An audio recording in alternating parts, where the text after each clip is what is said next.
నమస్తే. ఇన్నాళ్ళు నన్ను సపోర్ట్ చేస్తూ, ఎంకరేజ్ చేస్తూ మీ ప్రేమని నాకు అందిస్తున్న ప్రతి ఒక్కరికి కృతజ్ఞతలు.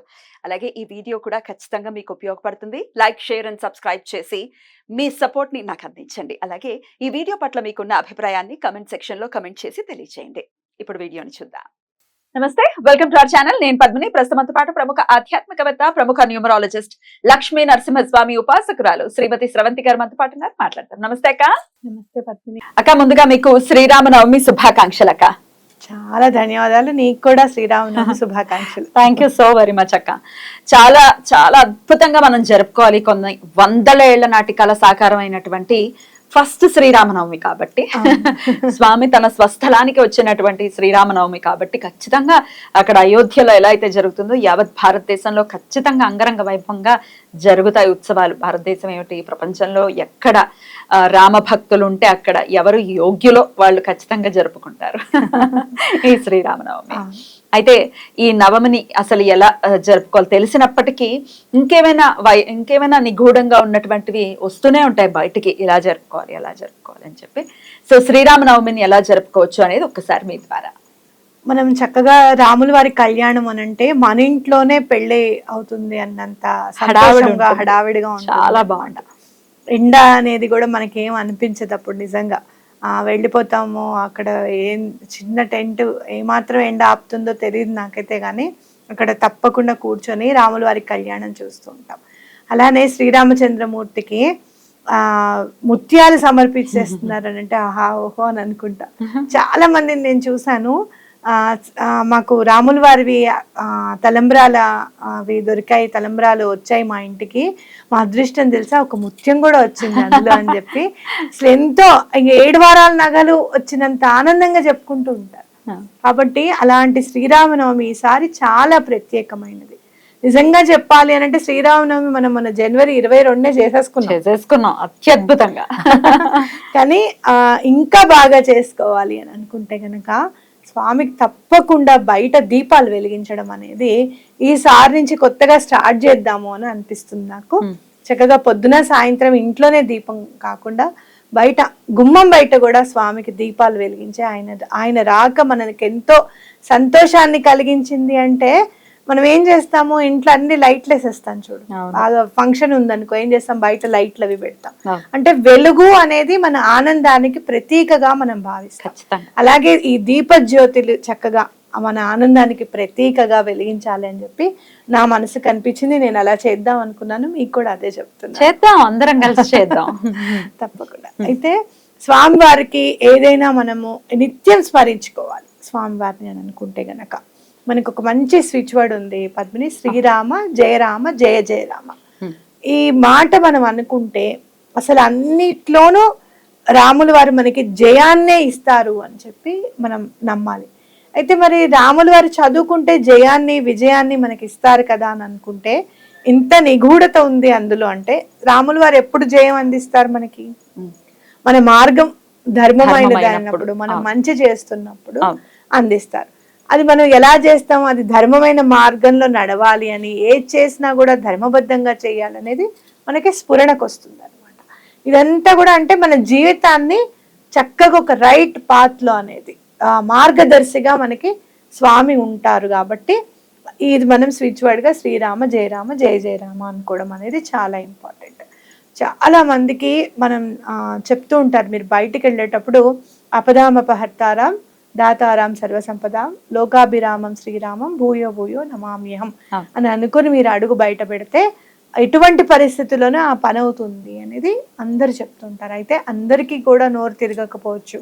ఈ స్విచ్ వర్డ్స్ ఏంటి అని అంటే మనకి సరైన సమయంలో మనకి గుర్తుకు రాదు అనుకున్నప్పుడు, లేదా ఇంత చిన్నగా మాట ఉందనుకో శ్రీరామ జయ రామ జయ జయ జయ రామ అని మనం చిన్నగా అనుకుంటే తొందరగా అనేసుకుంటూ ఉంటాం. ఎక్కువ సార్లు రాముల వారిని స్మరిస్తూ ఉంటాం అనమాట. కాబట్టి ఇది అనుకుంటూ తప్పకుండా ఇది అనుకుంటే మనకు ఇంకొకటి కూడా ఏంటి అంటే ఎక్కడ రామచంద్ర ప్రభు ఉంటాడో అక్కడ లక్ష్మణ స్వామి, సీతా అమ్మవారు, ఆంజనేయ స్వామి ఉంటారు. అద్భుతం. వాళ్ళందరి అండాదండ కూడా మనకు ఉంటుంది. స్వామికి తప్పకుండా దండని సమర్పించండి. గుడికి వెళ్ళినప్పుడు కళ్యాణానికి వెళ్తున్నప్పుడు చక్కగా ఒక 5 మూరలో లేకపోతే 10 మూరలో తీసేసుకున్నారనుకోండి, నలుగురికి దండని సమర్పించిన వాళ్ళం అవుతాం అనమాట. చాలా మంచిది. ఇంకా మీకేమన్నా స్వామి వారికి మేము ఇవి ఇవ్వగలుగుతాము అనుకుంటే గనక కొన్ని ముత్యాలు, ఒక 10 ముత్యాలు, 15 ముత్యాలు, లేకపోతే ఒక 50 ముత్యాలు స్వామివారికి కనుక ముత్యాలు సమర్పిస్తే కళ్యాణానికి చాలా మంచిది. ఎటువంటి పరిస్థితుల్లోనూ మీ ఇంట్లో ఏదైనా కళ్యాణం ఆగిపోయింది, అబ్బాయికి ఉద్యోగం రావడం లేదు, అమ్మాయికి జాబ్ రావట్లేదు అంటే ఎటువంటి పరిస్థితుల్లోనూ ఈ ప్రక్రియ కనుక మనం ముత్యాలు కనుక సమర్పిస్తే మనకు తప్పకుండా అవుతుంది. అయితే ముత్యాలు సమర్పించేంత స్థితి మాకు లేదు ఇంకా అనుకుంటే గనక బియ్యాన్ని సమర్పించాలి. బియ్యం సమర్పించి ముందు రోజే ఇవ్వాల్సి ఉంటుంది మనము.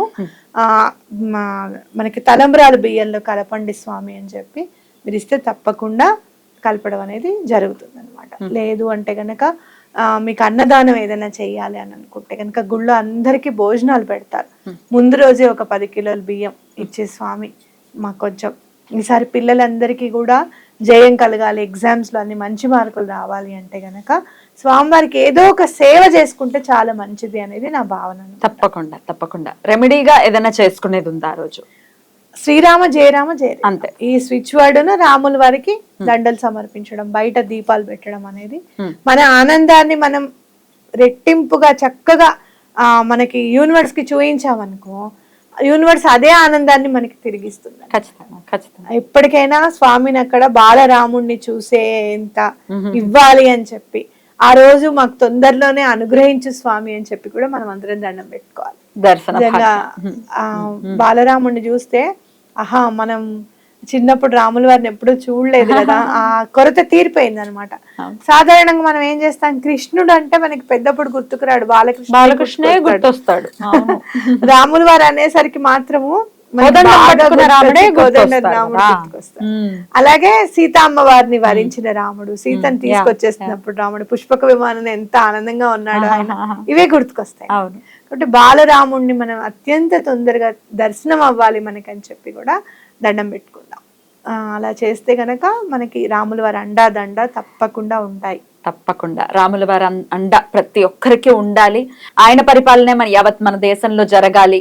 రామరాజ్యం, ఆల్రెడీ రామరాజ్యంలోనే ఉన్నాము అని అనిపిస్తుంది. కాకపోతే మరి కలికాలం కాబట్టి రకరకాల అకృత్యాలు అవి జరుగుతూనే ఉన్నాయి. కానీ రాముడు వచ్చాడు కాబట్టి ఆయన రాజ్యం కూడా వస్తుంది అని త్రికరణ శుద్ధి. రాముడు ఎక్కడ ఉంటే అక్కడ ధర్మదేవత కొలువై ఉంటుంది. తప్పకుండా చాలా నాకైతే చాలా నమ్మకం, గట్టి నమ్మకం, చాలా హైట్స్ కి వెళ్ళిపోతుంది ఇండియా అని చెప్పి. భారత్ చాలా హైట్స్ లో ఉంటుందని చెప్పి నా గట్టి నమ్మకం. ఇదే శుభ సూచకం కూడా మనకి. అయితే ఇంకోటి ఏంటి అని అంటే, మనం ఆ రోజు రాముల వారిని పూజించుకునేటప్పుడు మీరేం చేస్తారంటే రామకోటి బుక్ తీసుకొచ్చి అసలు రాయడం స్టార్ట్ చేయండి. రోజుకు ఒక పేజీ రాస్తామనో, హాఫ్ పేజీ రాస్తామనో దండం పెట్టుకోండి, తప్పకుండా రాయండి. మొన్న మధ్య మన క్లయింట్ ఒకరు నిర్మలమ్మ అని చెప్పి మీకు చెప్పాను, మహతి ఆశ్రమం నడుపుతుంటారు. ఆవిడ చెప్పారు వాళ్ళ హస్బెండ్, ఆయన పేరు నాకు గుర్తుకులేదు, ఆయనట 90 పుస్తకాలు రాశారట. 90 రామకోట్ల 90 అంటే 90 లక్షలు అయిపోయినాయి. ఒక పుస్తకం రాస్తే 1,00,000 కంప్లీట్ అవుతుంది అనమాట. 90 లక్షలు కంప్లీట్ చేసేసారట. ఇంకొక 10 రాయాలమ్మా, బా ఎంత అదృష్టవంతులండి అని అనుకున్నాను. రామకోటి రాయడం స్టార్ట్ చేయండి. ప్రాబ్లమ్స్ ఎట్లా సాల్వ్ అయిపోతుంటాయో చూస్తూ ఉండండి. అసలు చాలా ఫాస్ట్ గా క్లియర్ అయిపోతుంటాయి అనమాట. చాలా అద్భుతంగా తెలియజేశారక్క. మరొకసారి మీకు శ్రీరామ నవమి శుభాకాంక్షలను తెలియజేస్తూ నమస్తే. నమస్తే.